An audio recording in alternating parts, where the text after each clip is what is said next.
아유, 신부님들은 이렇게 머리가 벗겨졌는데 우리 주교님은 아직도 머리가 나셔갖고 모자를 앞에다 쓰는데 참 보기 좋더라고. 그랬더니 은퇴 신부님 10분이 황 신부 주교님한테 가갖고 아이 샴푸 못 쓰는지 좀 알아봐 달라고 막 그러더라고요. 아, 그런데 우리 식사를 한 총회장님, 그 동탄의 총회장님이 신부님, 저는 40부터 머리가 완전히 벗겨졌는데 한 번도 머리 벗겨진 것 때문에 스트레스 받은 적이 없다는 거예요. 그게 무슨 소리냐?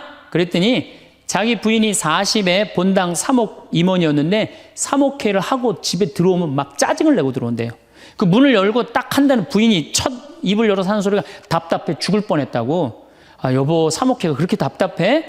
그러면 그 부인이 그러는데, 여보, 나는 3옥회를 하는데 60이 먹은 그 본당의 회장님들이 머리가 빽빽하게 꽉 차 있으면은 그 머리를 보고 회의를 하면 가슴이 답답하다는 거야. 아, 그리고 이제 자기 남편을 보고 머리가 완전히 대머리인 남편을 보고 한마디 한대요. 이제야 가슴이 뻥 뚫린다고. 이게 얼마나 남편을 기를 살려주는 말이에요. 그렇지 않아요? 그러니까 여자는 맛도 있고 멋도 있고 누구 기도 살려줘? 남편 기도 살려줘야 되는 거예요. 부처님은요 7종류의 아내가 있다고 그래요. 첫째, 남편을 죽이는 아내가 있대요. 더러운 마음을 가지고 남편에 대한 사랑이 없고 남편을 업신여기는 아내. 아내가 권력 있으면 남편이 모든 것을 참고 침묵하기 때문에 그 참느냐고 빨리 죽는데요. 남편을 죽이는 아내가 있대요. 두 번째는 도둑과 같은 아내가 있대. 남편이 힘들게 돈 벌어 갖고 오면은 그거 그냥 막 써갖고 그냥 살림살이 엉망으로 하는 아내. 도둑과 같은 아내. 셋째, 주인과 같은 아내. 주인 행세하는 거죠. 그래갖고 그냥 자기는 일 안 하고 남편 막 시키는 주인과 같은 아내가 있고.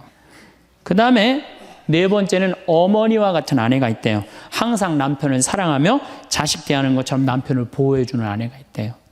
그 다음에 누이 동생과 같은 아내. 남편을 섬기기를 다하고 자매와 같은 귀여움을 떨고 애교를 떠는 그런 누이 동생과 같은 오빠 오빠 하면서 그런 아내가 있다는 거예요. 그 다음에 친구 같은 아내가 있다는 거예요. 직장에서 마치고 피곤해서 돌아오면은 남편을 반가이 맞이해주고 술 한잔을 하면서 하루를 이야기를 나누는 친구 같은 아내. 그 다음에 이건 시대에 좀 안 맞지만은 종과 같은 아내, 남편을 극진히 섬기는 아내가 있다는 거예요. 여러분들은 7번째 중에 몇 번째에 들어가세요?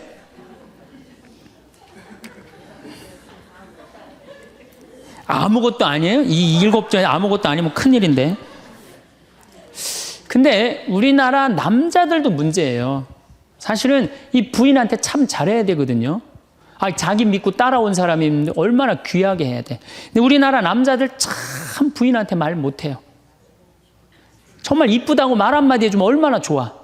여자는요 1년 365일 365가지 방법으로 이쁘다는 소리를 듣고 싶어 한대요. 오늘같이 이렇게 태양이 찬란한 날은 여보, 저 찬란한 태양처럼 당신 오늘 너무 이뻐. 그리고 비가 촉촉하게 오면 여보, 당신 촉촉한 비처럼 이뻐. 아니, 어떤 방법을 써서라도 이쁘다는 말하면 여자는 행복하다는 거예요.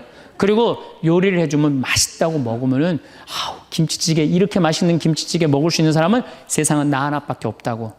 이렇게 정말로 이런 말을 해줘야 되는데 생전 뭐 맛있다, 맛없다 그런 말 안 하면은 여자가 밥할 맛 나겠어요? 안 나죠? 그럼요. 그리고 한 30년 밥 얻어먹었으면 이제 설거지는 해야지. 그렇게 얻어먹었으면 설거지는 해야지. 양심 있는 거 아니야? 그렇지 않아요? 여자는 언제 행복하냐면 남편이 자기 살림을 도와줄 때 행복하다고 그러더라고요. 내 얘기를 듣고 어떤 형제님이 17년 동안 설거지할 생각을 한 번도 안 했대. 17년 동안. 그래갖고 이제 내 얘기를 듣고 이제 자기도 이제 해봐야 되겠다. 그렇게 생각을 하고 저녁에 여보, 당신 반찬하냐고 애쓰고 밥하냐고 애썼으니까 내가 설거지 해줄게. 앉아서 텔레비 봐. 그랬더니 부인이 그러더래요. 2번 청소하게 하지 설거지하게 하지 말고 그냥 가만히 있으라고 그러더래요. 그래서 이 남편이 그랬대요. 아니야, 내가 오늘 해보고 싶어서 그래. 그리고 설거지를 했대요. 그리고 이제 그 형제는 미사 해설하러 성당에 갔는데 메시지가 왔대요. 여보, 나는 오늘 당신이 한 설거지 지금 다시 하고 있어. 하지만은 오늘처럼 행복한 날은 없어. 17년 결혼 생활 중에 오늘처럼 행복한 날은 없어. 고마워. 내 살림살이를 도와줘서. 그 메시지를 형제님이 나한테 보냈어요. 신부님, 요 조그마한 거 이렇게 행복할 수 있는데 내가 왜 이제까지 안 했는지 모르겠다고. 그러니까 우리 정말 부인한테 정말로 자매님들한테 서비스 해줘야 돼. 이제는 서로를 사랑해야 돼요. 서로를 사랑하고 아껴줘야 돼요. 근데 우리나라 남자들이 얼마나 말을 못하냐면 이게 진짜로 있었던 일이에요. 65살 먹은 형제님이 꿈을 잘 꾼 거야. 그래갖고 로또를 산 거야, 금요일 날. 그래갖고 그냥 가슴이 부풀은 거야. 왜 부인한테 막 자랑을 한 거야. 내가 꿈을 꿨는데 이건 된다. 그리고 보통 꿈이 아니다. 막 돼지가 막 수천 마리 왔다 갔다 한 꿈을 꿨는지. 그래갖고 그냥 막 들떠 있는 거야. 그러니까 부인이 콧소리로 한마디 한 거야. 여보, 그 로또 되면 당신 그 돈 뭐 할 거야? 그때 남자가 정색을 하고 그러더래요. 내가 이 로또 되면은 온 세상 사람한테 다 나눠줘도 당신한테는 한 푼도 안 줄 거야. 아니, 아직 된 로또도 아닌데. 당첨되고 난 다음에 그러면 몰라도 당첨도 안 됐는데. 귀양 이렇게 말하면 얼마나 좋아요. 여보, 당신 평생 나한테 시집 와갖고 고생만 했는데 내가 로또 되면 내가 당신 다 줄게. 쓰고 싶은 대로 다 써. 아니, 당첨도 안 된 로또인데. 그렇게 말하면 얼마나 기분이라도 좋아요. 근데 그냥 내가 온 세상 사람한테 다 나눠줘도 당신한테 한 푼도 안 줄 거야. 이게 할 말이에요. 근데 우리나라 남자들이 이런다고요. 다른 형제님들이 마누라 너무너무 이쁘고 좋겠다고 살아봐라야 눈 한번 하얗게 뜨고 하면 그런 독사가 없다. 이런 말 해야 되면은 우리 마누라는 얼굴만 이쁜 게 아니라 마음은 비단이야. 기분이 얼마나 좋아요. 참 고운 말을 못하는 거야. 그냥 온 세상 사람한테 다 나눠줘도 당신한테는 한 푼도 안 준다. 그러니까 이 부인이 너무 열받아갖고 한 달 반 동안 밥을 안 해줬대요. 그리고 진짜 무서운 건 집안에서 폭력이에요. 폭력. 더욱이 남자가 여자를 때리는 건 있을 수 없는 일이에요. 부부가요, 때린다는 건 있으면 안 돼요. 아니, 여자가 남편한테 결혼을 할 때는 이 험난한 세상, 저 힘 있는 남자한테 보호받고 싶어서 결혼하는 거 아니에요? 그렇지 않아요, 보통? 그런데 그 남편이 자기를 때린다고 생각하면요, 이건 치욕이에요, 여자한테는. 그래서 남자가 여자를 때리면 안 돼요.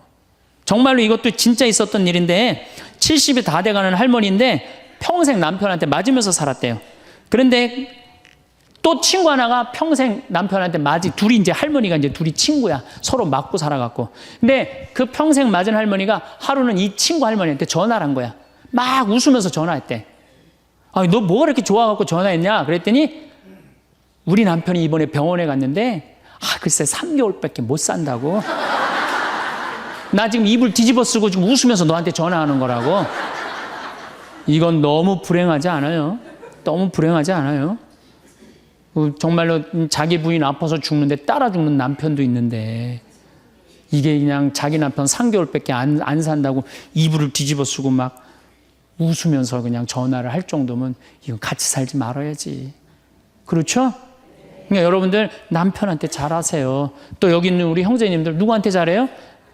그래도 나이 먹어갖고요. 여러분들 지금 신부님 난 도저히 우리 남편하고 못 살 거예요.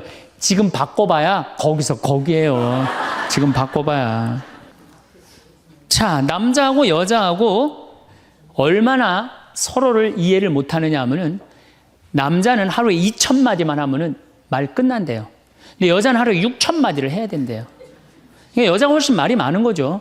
남자는 직장에 갔다 오면 할 말 끝난 거예요.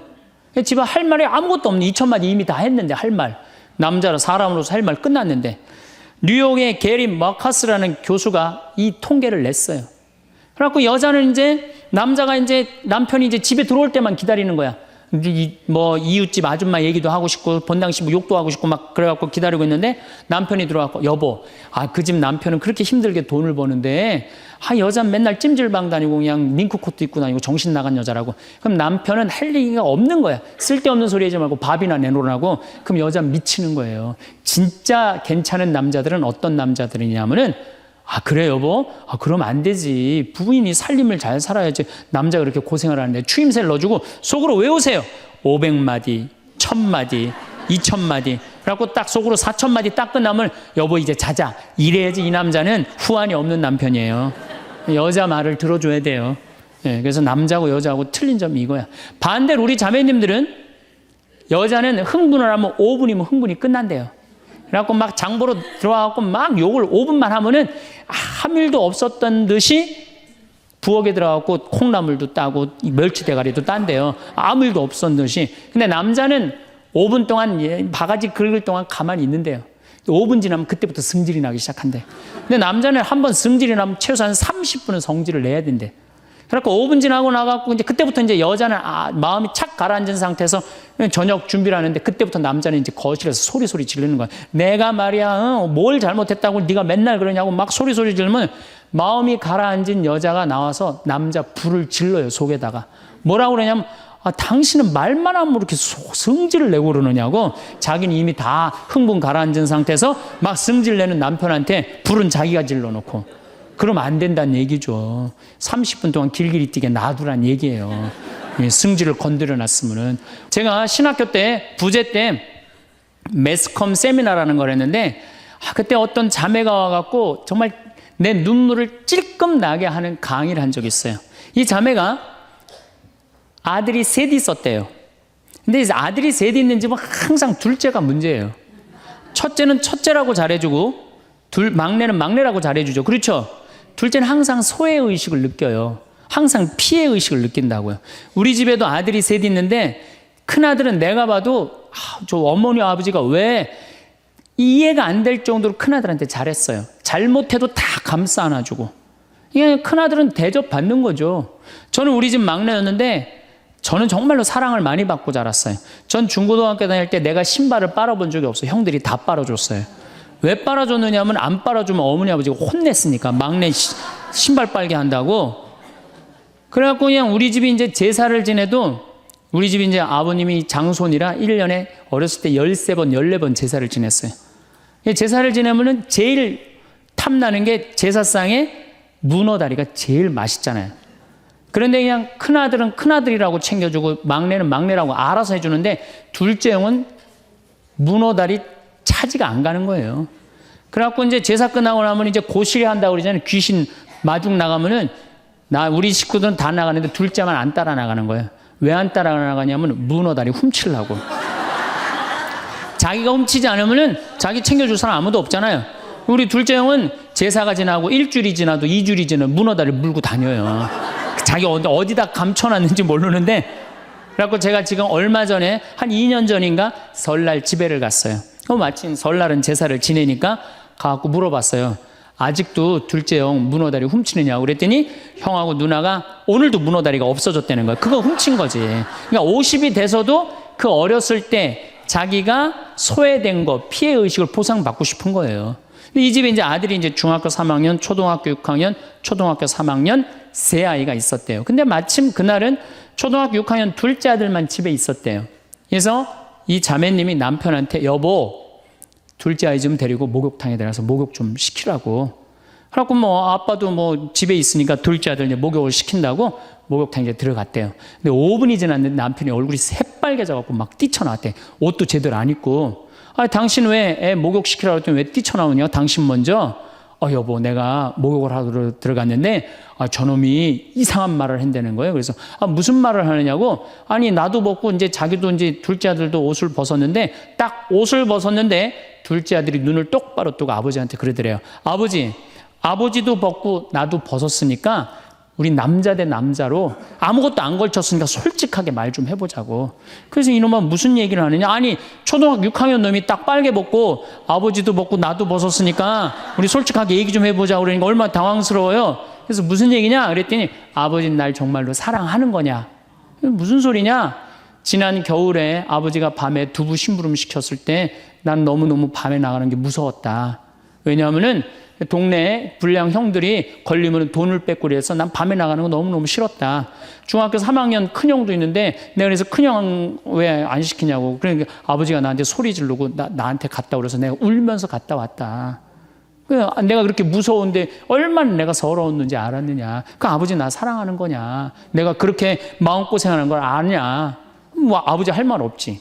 또 아니 내가 구두 닦았을 땐 한 번도 칭찬도 안 하는데 막내가 아버지 구두 닦으면 그렇게 좋아하고 칭찬하고 500원도 주고 그러는데 왜 나는 한 번도 그런 적이 없느냐.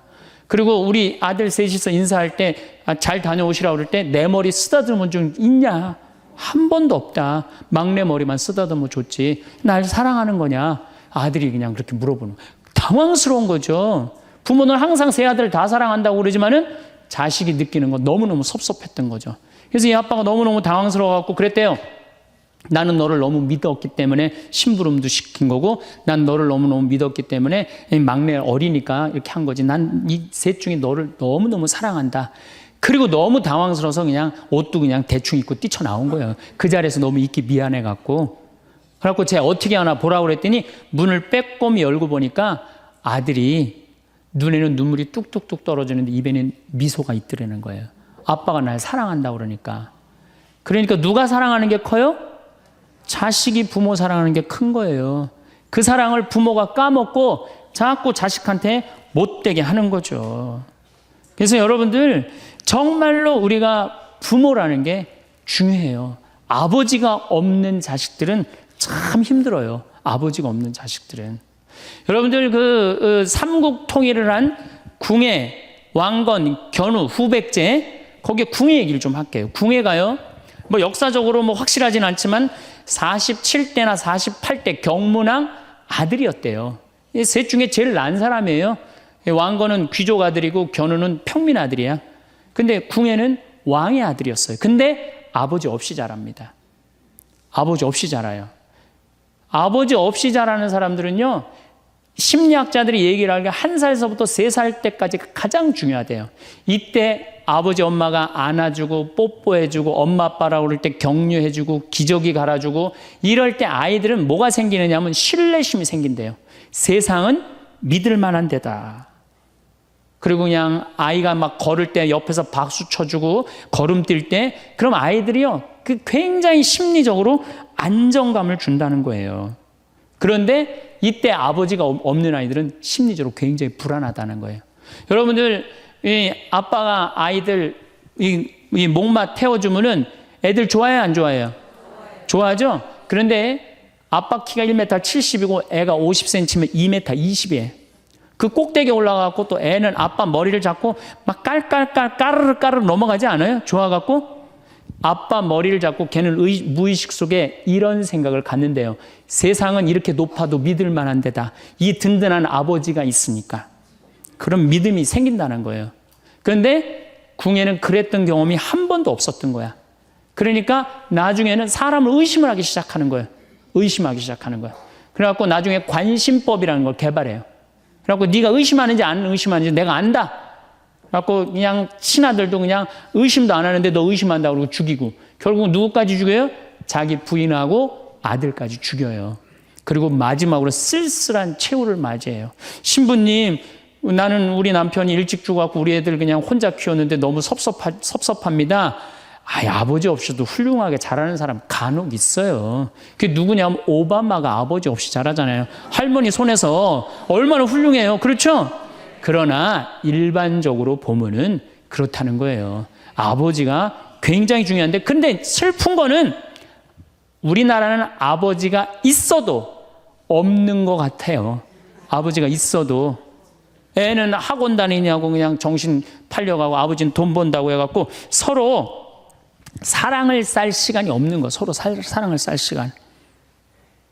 그런데 이 아버지와 끈이 굉장히 기가 막힌 분이 한 분 계세요. 아버지와 자식 사랑이 아주 두터운 분이 한 분 계세요. 그분이 누구냐면 바로 예수님이에요. 예수님처럼 아버지와 사랑이 깊은 사람이 없어요.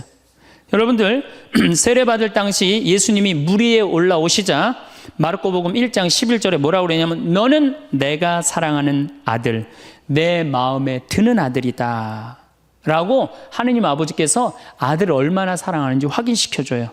그 마태복음 11장 25절 27절을 보면은 아버지, 하늘과 땅의 주님, 지혜롭다는 자들과 슬기롭다는 자들에게는 이것을 감추시고 철부지들에게는 드러내 보이시니 아버지 감사드립니다. 그렇습니다. 아버지의 선하신 뜻이 이렇게 이루어졌습니다. 나는 아버지께서는 모든 것을 나에게 넘겨주셨습니다. 그래서 아버지 외에는 아무도 아들을 알지 못합니다. 또 아들 외에는, 그리고 그가 아버지를 드러내 보여주려는 사람 외에는 아무도 아버지를 알지 못합니다. 그냥 예수님 입만 열면 아버지 얘기를 해요. 입만 열면은. 또 하느님 아버지도 아들한테 각별한 사랑을 해. 거룩한 변모 마태복음 17장 보면은 이렇게 얘기해요. 이는 내가 사랑하는 아들, 내 마음에 드는 아들이니 너희는 그의 말을 들어라. 그러니까 예수님도 아버지를 사랑하고 아버지 하느님도 누구를 사랑해요? 예수님. 그러니까 하늘에 새도 보금자리가 있고 여우도 굴이 있지만 사람의 아들은 머리 둘 곳조차 없다라고 굉장히 고독하셨음에도 불구하고 그 고독을 누구 때문에 극복했을까요? 하느님 아버지와 철저한 사랑의 끈으로 그걸 극복한 거예요. 여러분들 자식들이 세상 살아가기 힘들다 하더라도 그 든든한 아버지가 있는 자식들은요, 극복해 나가요. 든든한 아버지가 있는 자식들은. 또 요한복음 17장 하느님 아버지와 얼마나 깊은 사랑으로 묶여 있는지 잘 보여주는 구절이 있어요. 아버지, 세상이 생기기 전에 제가 아버지 앞에서 누리던 그 영광으로 이제 다시 아버지 앞에서 저를 영광스럽게 해주십시오. 그리고 이어서 이렇게 말씀하십니다. 아버지, 아버지께서 제 안에 계시고 제가 아버지 안에 있듯이 그들도 우리 안에 있게 해주십시오. 난 이 구절을 보면요, 가슴이 떨려요. 여러분들 자식 중에 아버지한테 아버지 안에 내가 있고 내 안에 아버지가 있어, 이렇게 말하는 자식들이 있어요? 그런 고백을 할 수 있는 자식이 몇 명이나 될까요? 아버지 안에 내가 있고 내 안에 아버지가 있다. 예수님은 이렇게 아버지를 사랑했던 거예요. 의로우신 아버지, 세상은 아버지를 알지 못하였지만 저는 아버지를 알고 있습니다. 저는 그들에게 아버지 이름을 알려주었고 앞으로도 알려주겠습니다. 아버지께서 저를 사랑하신 그 사랑이 그들 안에 있고 저도 그들 안에 있게 하려는 것입니다. 예수님은 그 말씀을 하고 난 다음에 유다의 배반으로 붙잡히세요. 그러니까 예수님은 활동 시작할 때부터 아버지 얘기 시작해갖고 마지막 끝날 때까지 아버지 얘기한 거야. 아버지하고 이야기를 하는 거를 멈추지 않으십니다. 그리고 겟세마니 동산에서도 아버지와 끈끈한 사랑을 보여주시죠. 아버지, 하실 수만 있으시면 이 잔이 저를 비껴가게 해주십시오. 그러나 제가 원하는 대로 하지 마시고 아버지께서 원하시는 대로 하십시오. 요새 이런 아들이 어디 있어요? 제 뜻대로 말고 아버지 뜻대로 하세요. 이런 아들이 어디 있어요? 다 내 뜻대로 해달라고 그래요, 엄마 아버지가. 그렇죠? 근데 예수님은 하느님 아버지가 그렇게 기뻤던 거야. 맨 마지막에 아버지, 이 사람들을 용서하여 주십시오. 그리고 마지막으로 이런 말씀을 하십니다. 아버지, 제 영혼을 아버지 손에 맡깁니다. 그러니까 이 아버지와 철저한 끈으로 묶여 있었던 예수님은 그 마지막 제자들이 다 버리고 도망갔어도 그 아버지에 대한 사랑, 내 안에 아버지가 있고 아버지 안에 내가 있다는 그 기가 막힌 사랑으로 극복하시고 인류 구원의 문을 여신 거예요. 그렇다면 우리나라 아버지들도 이런 아버지가 돼야지. 자식들한테 이런 아버지가 돼야 되는데 이런 아버지가 과연 몇이나 있느냐. 저는 다행히 우리 아버지를 참 잘 만났어요. 전 참 아버지를 좋아해요. 나는 어렸을 때 추억이 아버지하고 매일 토요일날 일요일만 되면 산에 가갖고 도토리 따고 밤 줍고 또 내가 망보고 아버지가 대추나무 올라가고 막 서리하고 막 이런 거 많이 했어요. 예. 그래갖고 막 걸려갖고 막 대추밭 주인한테 막 욕먹으면 얘는 누구냐고 그러면 우리 막내 아들이라고 그러면 그냥 막내 아들 데리고 좋은 거 가르쳐 준다고 그냥. 그리고 어렸을 때 아버지하고 추억 중에 웅덩이가 있어요. 웅덩이. 거기에 퍼내면 그 미꾸라지. 그 진흙 안에 미꾸라지 그걸 잡아내는 정말 그런 추억들이요. 그러니까 지금도 80이 된 아버지를 보면 행복한 거예요. 그리고 시간만 되면 그 아버지 보러 가고 싶고. 그러니까 이제는 효도는 없어요. 뭐만 남아있어? 사랑만 남아있는 거예요.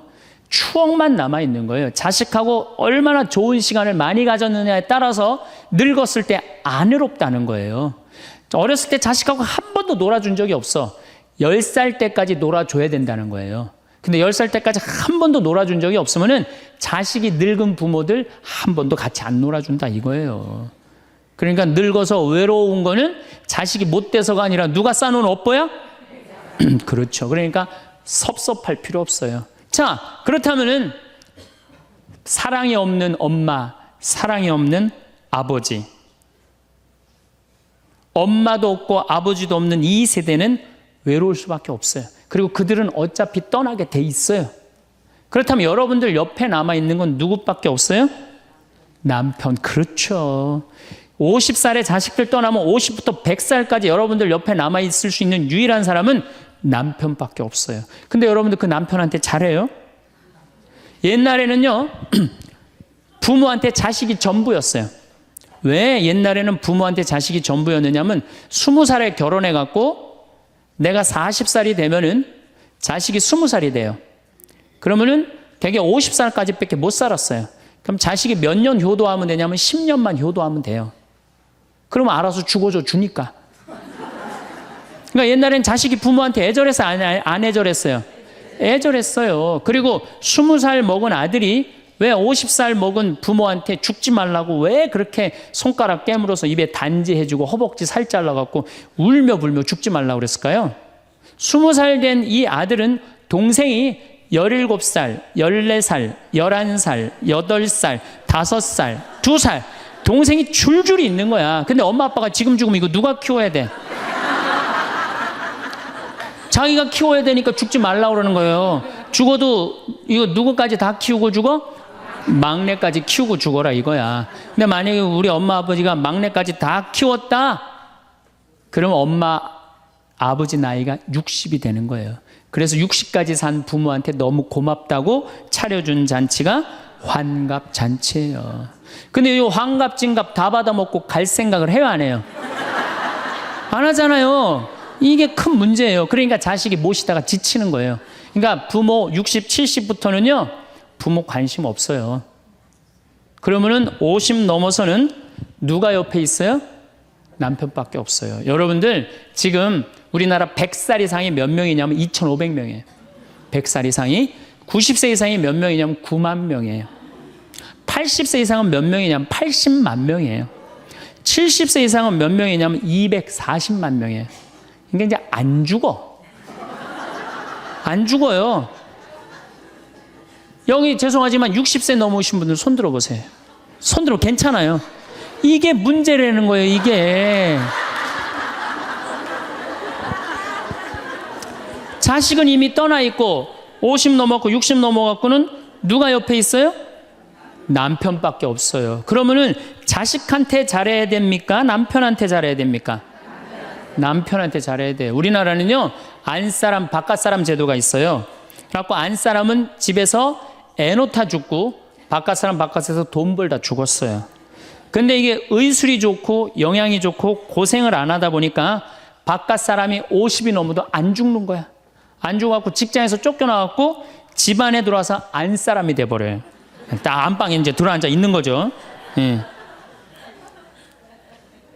근데 집안에 들어와갖고 부인 일을 도와주면 좋은데 도와줘요, 안 도와줘요? 안 도와주고 그냥 할 일 없으니까 마누라 하는 일 챙겨내, 안 챙겨내요? 챙겨내죠? 이게 미치는 거지, 그때부터. 젊었을 때는 맛있는 거 차려놓고 여보 일찍 들어와 그래도 생전 안 들어오더니 이제 50 넘어서면 굳이 집에 안 들어와도 되는데 때 따라 철 따라 집에 들어오네. 그러니까 여러분들이 자식들 품에 안하고 키울 때는 외로운지 몰라요. 그렇죠? 근데 자식 떠나고 나면은 체인징 파트너를 해요. 이쁜 자식은 떠나고 쭈글쭈글한 남편이 돌아오는 거야. 그런데 50부터 110살까지 살려면은 젊었을 때 같이 여행 다니는 추억도 있어야 되고 젊었을 때 사랑도 쌓여 있어야지 50 넘어갔고 100살까지 그 추억 먹고 살 거 아니에요. 근데 그런 추억이 하나도 없어. 그 50 넘어갖고 와갖고 그냥 잔소리만 하고 그냥 그러면은 그 남편이 싫은 거예요. 그러니까 서로 한 집에 살지만은 각방 따로 쓰고 외롭게 사는 거죠. 그래도 여러분들은 괜찮아요. 여러분들은, 우리 신부들은요 진짜 불쌍해요. 생각을 해봐요. 20살에 신학교 들어갔어요. 그래서 30에 신부 돼요. 그래갖고 옛날엔 75세 은퇴였어요. 75세 은퇴. 75세는 그래도 괜찮았어요. 은퇴하고 그냥 거의 바로 이제 세상 떠나시니까 요즘 70세로 은퇴가 내려왔어요. 그리고 이제 65세로 내린대요. 65세 은퇴해도 된다 이렇게 내린대. 왜? 서울교구 우리 보좌 신부님들 뭐 10년, 12년, 13년 하잖아요. 그러니까 빨리 은퇴할 사람 빨리 하고 보좌들 빨리 본당 내보내야 되니까 빨리 은퇴해라 이거야. 그러면은 65세부터 은퇴해갖고 우리 부관장 신부는 110살까지 산단 말이야. 그러면은 20살에 신학교 들어갖고 65세까지 45년 혼자 살아. 그래갖고 65세 은퇴해갖고 110살까지 또 혼자 살아. 45년, 90년 혼자 사는 거야. 그래서 나는 우리 신부님들 은퇴시키는 거 반대하는 신부예요. 65세 은퇴시켜갖고 다시 보좌 신부로 발령을 내라. 보좌 신부로 발령을 내갖고 아니 고해성사 듣게 하면 되잖아요. 아 얼마나 여러분들 속에 있는 얘기하고 싶은 거 많아요. 그렇죠? 아 그럼 고해성사 듣게 하고 또 굳이 신부님들 65세 넘어갖고 강론 안 해도 돼요. 미사 없는 강론하게 하면 되잖아. 강론하라 그러면 또 헨소리 또 하고 헨소리 또 하고 그러실 수 있으니까 얼마나 좋아. 차라리 65세에 은퇴시킬 거면 아예 60에 은퇴를 시켜서 장가를 그냥 보내라. 늙어선 좀 안 해롭게.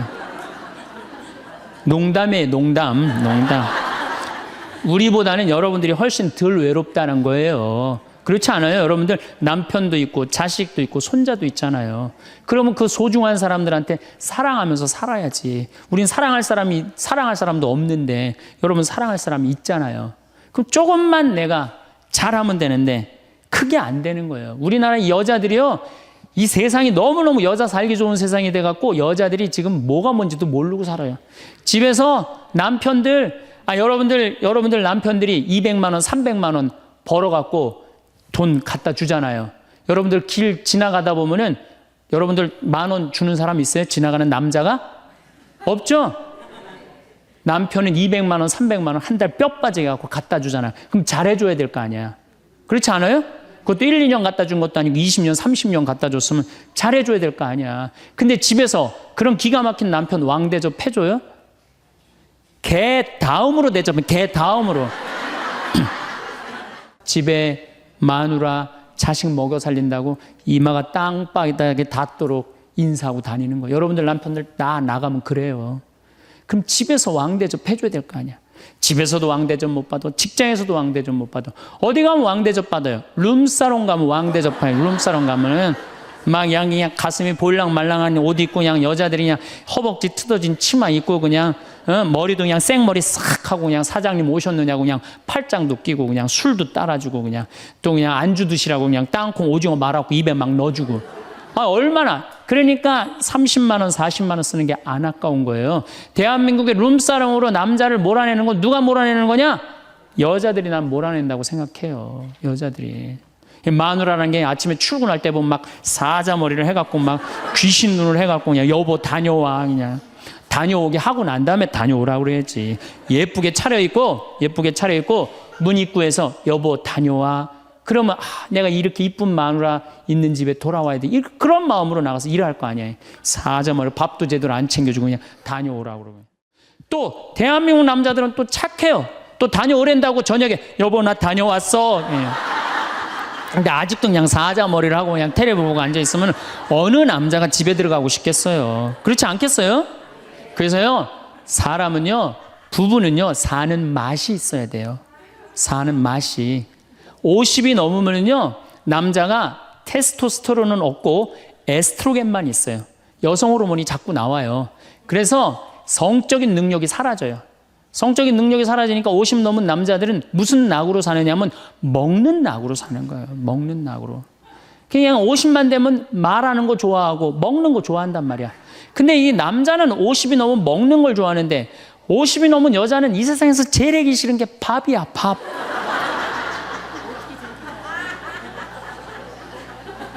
그러니까 그냥 둘이 사는데 왜 김치찌개를 끓여도 한솥 끓여. 그냥 하기 싫으니까 귀찮으니까 한솥 끓여갖고 그냥 다음날 아침에 그냥 그거 졸여갖고 아침상에 올려놓고 그냥 저녁엔 또 오늘같이 하루 피정하고 저녁에 이제 여보 나 저녁 집에 가서 먹을게. 그러면 또 그거 볶아갖고 저녁상에 또 올려놓고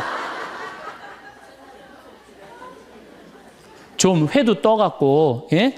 여기 가깝잖아요. 회시장 가갖고 우럭 회 맛있잖아요. 매운탕도 떠갖고 소주도 한 병 사고 그래갖고 그냥 허벅지 뜯어진 치마 이브닝 드레스도 하나 딱 입고 저녁에 남편 들어오면 여보 이거 내가 한 거야 딱 술 따라주면 남자가 얼마나 살맛이 나요. 사는 맛 나지 않겠어요? 예, 좀 신선로도 좀 해갖고 탁 하고 짜장면도 좀 만들어주고 베트남 국수도 좀 해서 주고 아 요즘 뭐 또 순대 또 그냥 유명한 데 많잖아요. 전화하면 택배로 다 보내주잖아요. 순대도 탁 썰어갖고 그냥 간 썰어갖고 그냥 소주 한 잔 탁 하고 신부님 무슨 돈으로 그런 걸 합니까? 애 휴학시키고 자식은 무슨 자식이야. 지금 누구밖에 없어요? 부부밖에 없어요. 애 휴학시키고 그렇게 하세요. 신부님 난 휴학시킬 자식이 없는데 집 잡혀요. 나이 드신 분들은 은행에 가고 집 잡혀가고 다 쓰세요. 자식 물려줄 생각하지 말고. 예. 그래야지 사는 맛으로 사는 거 아니에요. 그리고 부부는 사는 맛으로도 살아야지만 사는 멋으로도 살아야 돼. 사는 멋이 있다. 멋있게 살아야 될 거 아니에요. 근데 나는 제일 가슴 아픈 우리 자매님들이 어떤 분들이냐면은 자기를 꾸미지 않는 분들이에요. 이쁘게 좀 이쁜 옷도 사 입고 그래야 되는데 생전 아니 자기가 무슨 군인이야? 집에 있어도 파마를 해도 꼭 철모 뒤집어 쓴 거 딱 1년 내내 풀어지지도 않는 거 쓰고 앉아갖고 그냥 생전 그냥 마누라라는 게 그냥 맵시 있는 옷 한 번 제대로 입지도 않고 그럼 남편이 사는 맛이 있어요? 사는 멋이 있어요? 좀 꾸며야죠, 본인이. 예쁜 옷도 좀 사서 입고, 좀 브릿지도 좀 넣었다가, 머리도 그냥 생머리도 했다가, 이쪽으로도 묶었다가, 저쪽으로도 묶었다가, 어느 날 좀 틀어도 올리고, 막 이래야지 그냥 남자가 사는 맛도 있고, 사는 멋도 있을 거 아니에요. 생전 그냥, 옷도 그냥, 신부님 맵시가 있어야지 옷을 사 입죠. 그러면 좀 살도 좀 빼시고 그냥 이건 벤지 엉덩이지 구분도 안 되는 그냥 몸매를 가지고 그냥 그러니까 그냥 몸빼바지만 계속 짚고 이 집에 있으면은 어느 남자가 집에서 가고 싶어요. 본인을 꾸미시라는 거예요. 그래서 남자는요 사는 맛도 있고 사는 멋도 있는 거 멋도 있어야 돼요. 그래서 예쁜 옷 남편도 좀 꾸며주고 남편도 좀 나비 넥타이도 좀 하고 남자가 50이 넘으면요 제가 지난 그 미국에 한번 강의를 갔는데 너무 멋있는 부부를 봤어요. 남편이 한 60쯤 돼 보이는데 식사를 같이 하려고 그러는데 남편이 살짝 머리가 벗겨졌더라고요. 근데 부인이 사각모를 탁 저기 뭐 차에 하더라고요. 남편을 바깥에서 만났는데 딱 했는데 부인이 여보 이거 써 탁 씌워주는데 너무 멋있더라고요. 여러분들 앞 백화점에 가갖고 남편 좀 사각모도 좀 멋있는 거 좀 중절모도 멋있는 거 사서 탁 씌우면 얼마나 좋아. 그렇지 않아요? 옷도 이제 50이 넘으면요 단색을 입어야 돼요. 노란색을 입든지 초록색을 입든지 아니면 빨간색을 입든지 그래야지 좀 젊어 보이는데 이거는 그냥 김치 국물 떨어져도 안 보이는 체크무늬 사서 입혀갖고 그냥 1년 내내 빨아주지도 않고 그냥 맛도 없고 멋도 없는 거죠. 그래서 좀 무슨 돈으로 애 휴학시키고 자식은 무슨 자식이에요. 여러분들 이제 50이 넘어가갖고요. 여러분들의 유일한 동반자는 누구밖에 없다? 남편밖에 없다. 그럼 남편한테 잘해줘야죠. 50이 넘으면 또 남자들도 문제는 문제예요. 이 남자는 50이 넘어가면 친구가 없어져요. 오로지 방에만 있는 거 집에만. 근데 여자는 바뀌어 또 성격이 바뀌고 50이 넘으면 친구가 너무 많아. 그냥 맨날 만나러 나가야 되는데 그냥 이 남자고 여자고 이제 서로 힘든 거죠. 또 그냥 50, 60 넘은 남자들은 씻지도 않아. 그냥 냄새 나고 그냥 이러니까 그냥 남편 옆에 가까이 가기도 싫은 거죠. 예. 근데 이 부부가요 서로 애인같이 살아야 돼요. 우리 자매님들 자기를 애인같이 꾸며야 돼요. 그래서 언제든지 집에서도 깔끔하고 예쁘게 차려입으면 남자가 기분이 좋잖아요. 집도 좀 화분도 좀 예쁜 거 좀 해놓고 여행도 좀 다니고 둘이 공연도 좀 가고 극장도 좀 보러 다니고 이래야지 그냥 사는 맛도 나고 사는 멋도 날 거 아니에요. 그래서 제발 좀 성지순례 좀 가세요. 제가 여러분들한테 꼭 부탁하고 싶은 거는 옛날에 중세시대는요 성제 집 다 팔아 갖고 갔어요. 다 팔아서 그냥 예루살렘 가는 걸로 끝나는 거예요. 거기서 죽어도 여한이 없다고. 그러니까 여러분들도 예수님 어제 복음에 자케오 얘기 나왔죠? 그 예리고 얼마나 좋아요. 그리고 그냥 갈릴레아도 좀 호수도 가보고 얼마나 좋아요. 신부님 무슨 돈으로? 휴학시키고 그 돈이면 충분해요. 한번 갔다 오면은요 신앙이 틀려지거든요. 성지순례도 가고 제가 그 지난 9월인가 작년 9월에 성주순례를 한 40분 하고 갔다 왔는데 어떤 형제님이 70 먹은 형제님이 기가 막힌 말씀을 하시더라고요. 무슨 말씀을 하시냐면은 내 강의를 듣고 집을 잡혀서 왔대요. 근데 가만히 생각을 해보니까 집은 은행에 잡히면 대출을 해준대요. 은행에 잡히면 대출해주잖아요. 근데 나이는 대출해주는 데가 아무 데도 없대요. 여러분들 누가 나이 대출해줘? 한 살이라도 더 먹기 전에 다리에 힘 풀리기 전에 갔다 오셔요. 그리고 내가 성주순례를 가면은 너무 행복해하는 거 자매님들이. 그래갖고 나는 은혜 받아갖고 성제 갖고 그냥 성령을 충만히 받아갖고 10일 동안 저렇게 행복하고 그냥 은총에 그냥 가득한 줄 알았더니 12일 동안 밥을 안 하잖아, 밥을.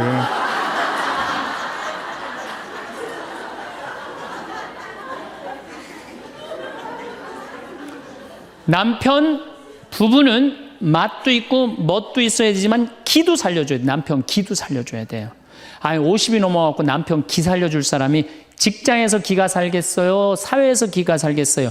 본인이 기가 살겠어요? 유일하게 기 살려줄 수 있는 사람은 누구밖에 없어요? 부인밖에 없어요. 부부가 50이 넘으면요 자식들 떠나고 둘만 덩그랗게 집에 남아서 50년을 같이 살아야 돼요. 말을 정말로 남편 즐거운 말, 남편 좋은 말, 우리 남편 아직도 알통 튼튼하다, 우리 남편 아직도 어깨가 그냥 대유평 평야 같다, 이런 말 해주는 게 중요한 거예요. 그런데 그냥 말을 진짜 못해. 내가 2000년 역사상 말 진짜 못하는 놈 한 놈 알고 있어요. 어떤 놈 진짜 말 못하느냐면은 십자가상 예수님 십자가 위에 매달렸을 때 왼편의 강도, 진짜 말 못하는 놈이에요. 그놈 이제 십자가 매달렸어. 너무 아파. 자기도 이제 죽기 일보 직전이고 옆에 구세주라는 사람도 옆에 있단 말이야. 그러니까 그냥 이 사람이 막 분이 치밀었나 봐요. 야, 네가 무슨 구세주냐? 네가 구세주라면 너도 살리고 나도 살려봐라. 너도 죽는 주제에 무슨 구세주냐? 그냥 막 욕을 해댄 거예요. 그러니까 예수님이 그냥 매달려갖고 아파 죽겠는데 이놈이 이상한 소리 하니까 대꾸도 안 해요. 대꾸도 안 해. 성서 보면은 그냥 가만히 계세요. 근데 내가 2000년 역사상 진짜 말 잘하는 사람 한 사람 알고 있어요. 그게 누구냐면 오른편 강도예요. 얼마나 말을 잘하느냐면은 그렇게 얘기를 하니까 이 왼편에 있는 강도를 혼내요.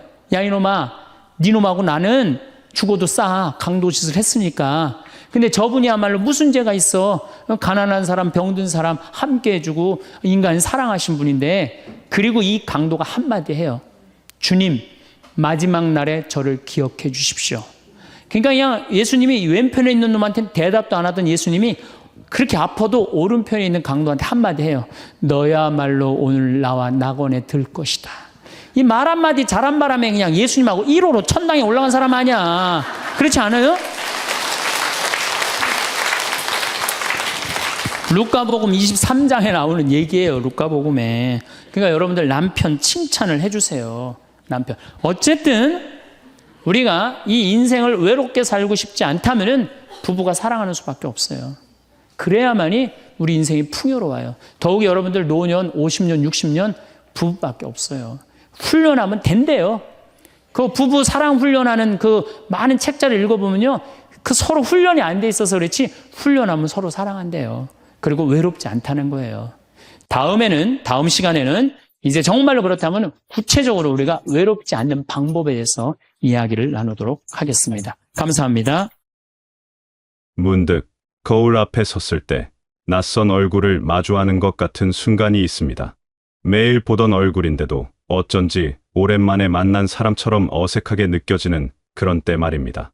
바쁘게 살아오면서 잊고 지냈던 나라는 사람과 다시 만나게 되는 이 시간은 누구에게나 조금은 낯설고 조금은 막막하게 다가옵니다. 하지만 이 순간은 잃어버린 시간이 아닙니다. 오히려 이제껏 미처 돌보지 못했던 나 자신에게 온전히 집중할 수 있는 귀한 선물과도 같은 시간입니다. 지금부터 함께 나를 위한 시간을 어떻게 채워갈 수 있을지 천천히 이야기해 보겠습니다. 우리는 평생을 함께할 가장 오래된 친구가 있습니다. 바로 나의 몸입니다.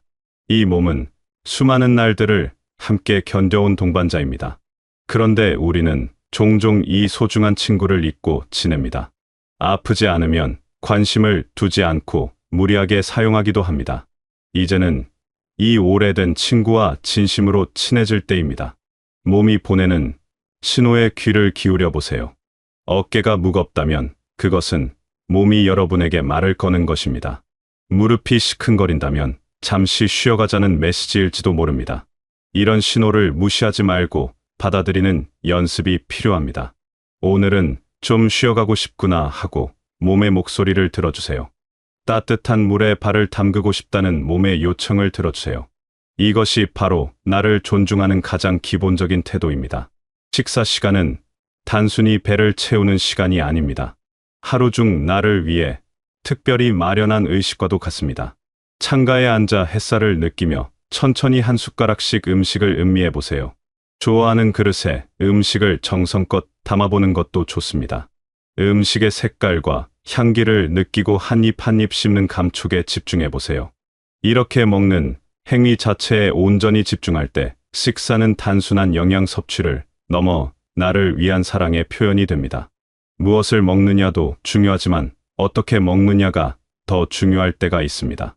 몸을 움직이는 것은 부담스러운 운동이 아니어도 됩니다. 그저 움직임 자체를 즐기면 충분합니다. 좋아하는 음악을 틀어놓고 가볍게 몸을 흔들어 보세요. 리듬에 맞춰 어깨를 들썩이고 고개를 끄덕이는 것만으로도 몸은 활력을 느낍니다. 아침 햇살이 좋은 날에는 밖으로 나가 걸어보세요. 발바닥으로 땅을 느끼고 바람이 피부를 스치는 감각을 온전히 경험해 보세요. 나무숲이 바람에 흔들리는 모습을 보고 새소리를 들으며 걷는 시간은 그 자체로 치유입니다. 목표를 정하지 않아도 됩니다. 그저 움직이는 것 자체가 즐거움이 될 수 있도록 나만의 방법을 찾아보세요. 마음도 집처럼 정리가 필요한 공간입니다. 우리는 살면서 많은 감정들을 마음속에 쌓아둡니다. 서운했던 기억이나 후회스러운 일들이 먼지처럼 쌓여 마음의 공간을 좁게 만듭니다. 이제는 이런 묵은 감정들을 하나씩 비워낼 때입니다. 과거의 어떤 선택이 마음에 걸린다면 그때의 나는 그럴 수밖에 없었다고 이해해 주세요. 그 순간 나는 최선을 다했고 그것만으로도 충분했다고 말해 주세요. 누군가에게 받은 상처가 아직도 아물지 않았다면 그 사람도 그럴 수밖에 없는 사정이 있었을 거라고 너그럽게 생각해 보세요. 이렇게 한 걸음 물러서서 바라보면 마음의 짐이 조금씩 가벼워집니다. 행복은 거창한 것이 아닙니다. 하루 동안 나를 미소 짓게 한 작은 순간들을 찾아보세요. 아침에 마신 차의 향이 유난히 좋았다거나 창밖으로 보이는 구름 모양이 예뻤다는 것만으로도 충분합니다. 길을 걷다가 마주친 강아지가 꼬리를 흔들어 주었다거나 라디오에서 옛날 노래가 나와서 기분이 좋았다는 것도 소중한 순간입니다. 이런 반짝이는 순간들을 의식적으로 찾다 보면 우리의 하루는 생각보다 많은 기쁨으로 채워져 있다는 것을 발견하게 됩니다. 잠들기 전 오늘 하루 중 좋았던 일 3가지를 떠올려 보는 습관을 만들어 보세요. 처음에는 어렵게 느껴질 수도 있지만 점점 쉬워질 것입니다. 우울한 생각이 찾아올 때가 있습니다. 모든 것이 무의미하게 느껴지고 앞으로 나아갈 힘이 없는 것 같은 순간 말입니다.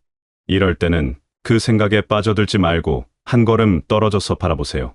아, 내가 지금 이런 생각을 하고 있구나 하고 관찰자의 입장에서 바라보는 것입니다. 감정은 구름처럼 흘러갑니다. 아무리 짙은 먹구름도 결국 지나가고 다시 맑은 하늘이 나타납니다. 부정적인 생각도 마찬가지입니다. 그 생각이 나 자신은 아닙니다.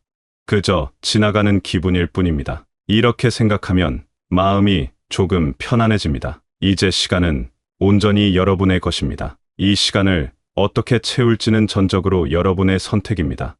그저 흘려보내지 마세요. 설렘과 즐거움으로 채워보세요. 그 첫걸음은 나의 취향을 발견하는 것입니다.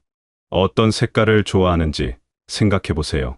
파란색인가요? 초록색인가요? 아니면 따뜻한 주황색인가요?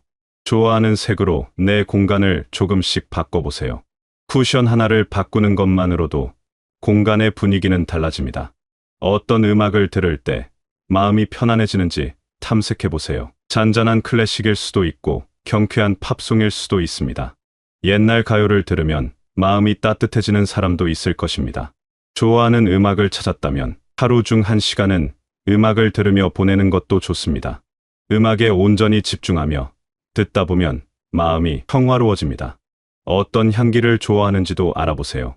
꽃향기일 수도 있고 바다 냄새일 수도 있습니다. 빛냄새나 흙냄새를 좋아하는 사람도 있습니다. 좋아하는 향을 집 안에 두고 가끔 깊이 들이마셔 보세요. 향기는 우리의 기억과 감정을 깨웁니다. 좋은 향기를 맡는 것만으로도 기분이 좋아집니다. 세상에 대한 호기심을 되살려 보세요. 저건 뭘까 하고 궁금해하는 마음을 허락하세요. 나도 한번 해볼까 하는 용기를 내보세요. 산책하다가 처음 보는 꽃을 발견하면 이름을 찾아보세요. 동네에 새로 생긴 가게가 있다면 들어가 보세요. 텔레비전에서 재미있는 요리가 나오면 따라 만들어 보세요. 이런 작은 탐험들이 일상의 생기를 불어넣습니다. 무언가 새로운 것을 배우고 싶다면 시작해 보세요. 잘해야 한다는 부담감은 내려놓으세요. 그림을 그리고 싶다면 서툴러도 괜찮습니다. 중요한 것은 붓을 쥐고 색을 칠하는 그 순간의 즐거움입니다. 악기를 배우고 싶다면 음이 틀려도 좋습니다. 소리를 만들어내는 과정 자체가 기쁨입니다. 글을 쓰고 싶다면 문장이 삐뚤빼뚤해도 됩니다. 내 생각을 글로 옮기는 경험이 소중합니다. 정원을 가꾸는 것도 좋습니다. 작은 화분 하나로 시작해도 됩니다. 씨앗을 심고 물을 주며 기다리는 시간은 우리에게 인내를 가르쳐 줍니다. 새싹이 돋아나는 것을 보면 생명의 신비를 느낍니다. 꽃이 피면 말할 수 없는 기쁨이 찾아옵니다. 식물을 돌보는 일은 나 자신을 돌보는 일과 닮아 있습니다. 요리를 해보는 것도 좋습니다. 재료를 손질하고 불 앞에 서서 음식이 익어가는 과정을 지켜보는 시간은 명상과도 같습니다. 완성된 음식을 예쁜 그릇에 담아 천천히 먹으면 그것은 나를 위한 작은 잔치가 됩니다.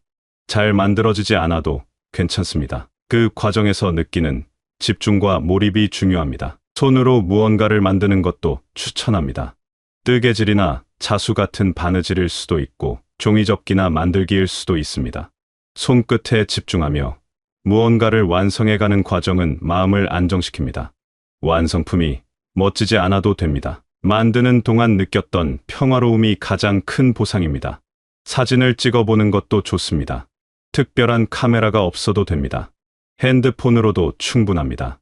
일상에서 아름다운 순간을 포착하려고 노력하다 보면 세상을 보는 눈이 달라집니다. 평범했던 풍경 속에서 특별한 장면을 발견하게 됩니다. 빛의 각도나 그림자의 모양에 관심을 갖게 됩니다. 이렇게 세상을 새로운 눈으로 바라보는 연습을 하다 보면 삶이 더욱 풍요로워집니다. 산책 코스를 다양하게 바꿔보세요. 항상 가던 길이 아닌 다른 길로 걸어보는 것입니다. 익숙하지 않은 길을 걷다 보면 새로운 발견이 있습니다. 처음 보는 집이나 가게가 나타나고 전에는 몰랐던 공원을 발견하기도 합니다. 같은 동네라도 다른 길로 걸으면 완전히 다른 곳처럼 느껴집니다. 날씨의 변화를 즐겨보세요. 비 오는 날에는 창가에 앉아 빗소리를 들어보세요. 눈 오는 날에는 밖으로 나가 눈송이가 내리는 것을 바라보세요. 바람 부는 날에는 나뭇가지가 흔들리는 모습을 관찰해 보세요. 자연의 변화를 의식하며 살다 보면 계절의 순환을 온몸으로 느끼게 됩니다. 여러분 주변의 작은 것들에 감사하는 마음을 가져보세요. 아침에 눈을 뜰 수 있는 것, 따뜻한 물이 나오는 것, 지붕이 있는 집에 사는 것, 이 모든 것이 당연하지 않습니다. 감사하는 마음으로 하루를 시작하면 하루가 달라집니다. 잠들기 전에도 오늘 하루 감사한 일들을 떠올려 보세요. 작은 것에 감사하는 습관은 삶을 더욱 풍요롭게 만듭니다. 혼자 있는 시간을 두려워하지 마세요. 혼자 있는 시간은 고독이 아니라 나와 깊이 대화할 수 있는 소중한 시간입니다. 조용히 앉아 아무 생각 없이 멍하니 있어도 좋습니다. 그 시간 속에서 진짜 나를 만날 수 있습니다. 혼자서도 충분히 행복할 수 있다는 것을 알게 될 것입니다. 웃음을 잊지 마세요. 재미있는 프로그램을 보거나 유쾌한 이야기를 듣고 마음껏 웃으세요. 웃음은 최고의 약입니다. 웃을 일이 없다면 억지로라도 웃어보세요. 거울 앞에서 활짝 웃는 얼굴을 만들어 보세요. 신기하게도 억지로 웃다 보면 기분이 정말 좋아집니다. 내 몸과 마음을 돌보고 나의 시간을 즐거움으로 채우는 것은 이기적인 일이 아닙니다. 오히려 나를 위한 가장 가치 있는 투자입니다. 내가 행복해야 주변 사람들에게도 좋은 에너지를 나눠줄 수 있습니다. 나라는 중심이 단단하게 설 때 우리는 어떤 상황에서도 흔들리지 않는 힘을 갖게 됩니다. 다른 사람과의 관계도 자연스럽게 건강해집니다. 지금 이 순간이 여러분 인생의 새로운 시작입니다. 누군가의 이야기가 끝난 뒤의 부록이 아닙니다. 바로 지금부터 펼쳐지는 여러분이 주인공인 새로운 이야기의 첫 장입니다. 이 이야기를 어떻게 써 내려갈지는 전적으로 여러분의 선택입니다. 두려워하지 마세요. 서두르지도 마세요. 한 걸음씩 천천히 나아가면 됩니다. 여러분은 이미 충분히 많은 것을 해내며 살아왔습니다. 이제는 그 무게를 내려놓고 가벼운 마음으로 나를 위한 시간을 살아갈 자격이 있습니다. 완벽하지 않아도 괜찮습니다.